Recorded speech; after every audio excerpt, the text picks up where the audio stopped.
Good afternoon everyone, and magandang umaga, and magandang araw, magandang hapon, magandang gabi kung saan kayong dako sa mundo. And welcome back again to our tutorial discussion and review discussion. And it's been a long time. Last time that you had with me, that was before the Christmas break. And this will be my first review topic and review discussion for this 2023, and I am inviting all of you to be with me. And for today, and for this time, we will be talking about the quotient and the remainder of a polynomial when it is divided by a certain binomial. And there is a certain theorem or method that we will be using so that you can be guided, or you will be guided on how to come up with what is being asked in the given question or problem. Okay, this time, let's talk about the remainder theorem. Okay, so for this remainder theorem, this is very useful when you divide algebraic expression and where the question is only asking for the remainder. And although it might be new to you, but the way it is done and the way it should be performed is just like when you were in grade 7, and that was all about the evaluating algebraic expression. So if you were if during your grade 7 or lower grades, if you had this topic about the evaluation of algebraic expression, then all of those process that you use there are also what you are going to use here for you to answer what is being asked here using the remainder theorem. Okay, for example, we have here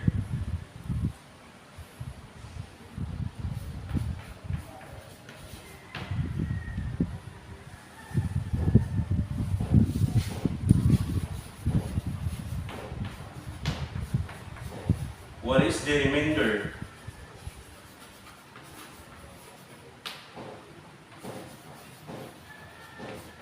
When p of x equals, for example, you have x raised to the power of 4 minus 3x raised to the power of 3 minus, shall we say, 2x raised to the power of 4 plus 4x, for example, and minus 5 is divided by, shall we say, x plus 1. Okay, the question is, what is the remainder when p of x equals x raised to the power of 4 minus 3x cubed minus 3x squared plus 4x minus 5 is divided by x plus 1. And the first thing that may you think what to do is that you will perform the division process. It is because what is being asked is remainder, and it is only through division or where you can obtain or where you can get the remainder of this polynomial when it's divided by x plus 1, because that is based on your previous lessons and topics when you were in lower grades. Just like if you had encountered the long method of division. Okay, so in this case, under the remainder theorem, you can just get the remainder without actually performing the division process. By how? Just simply, in your solution, you just have to rewrite p of x is equal to x raised to the power of 4 minus 3x cubed minus 2x squared plus 4x minus 5, and with your remainder with your divisor x plus 1, use the opposite of plus 1, and that is x is equal to negative 1, and use negative 1 as your value of x and substitute negative 1 into the given variables of the given polynomial and do the evaluating or evaluation process, and the final answer is already the remainder. That's how the remainder theorem works in this process. So let's continue. So again, use the opposite for your divisor x plus 1, use the opposite of plus 1, and that becomes my negative 1, or positive 1 becomes negative 1. And this negative 1, you will use that one as your value of x, so you have to replace or substitute p of x here with negative 1, so it is now p of negative 1. And substitute here, so you will have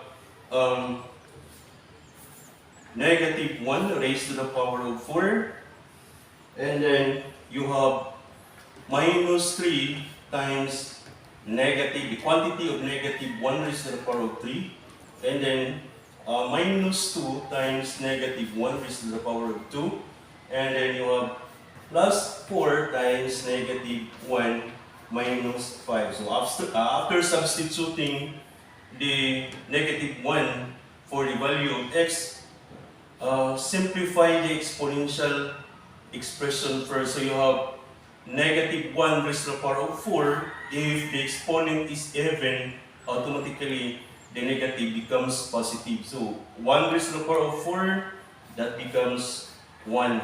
And then you have here minus 3 times, if the exponent is odd and the base is negative, the negative remains. So you have here negative 1. So negative 1 or 1 raised to the power of 3, so that is still equal to 1. And again, if the exponent is odd, so the negative is still being used. So you have here copy or bring down minus 2 and simplify negative 1 squared. So you have, if the exponent is even and then negative becomes positive. So that is why you have here 1. Then we have plus times negative, that becomes minus plus, because when you multiply opposite signs or operations, that becomes minus.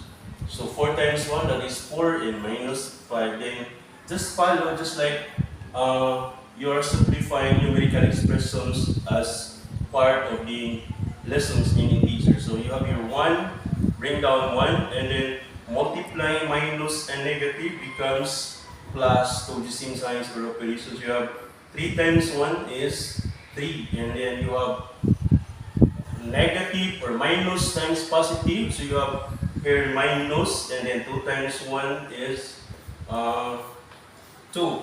And then if the same, okay, when you have this one, so just copy the common sign and add directly the number, that is 9.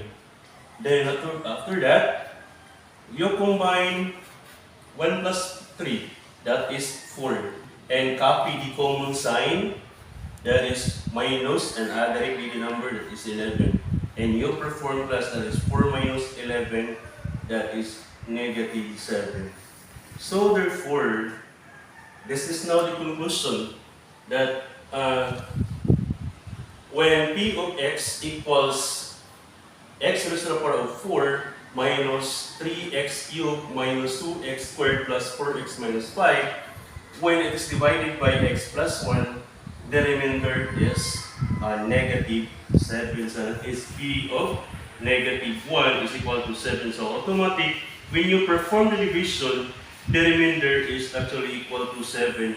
And without actually dividing, performing the division process, you still can get the remainder by using this idea, by using this process as a remainder theorem. So that's it. That's how you perform the remainder theorem.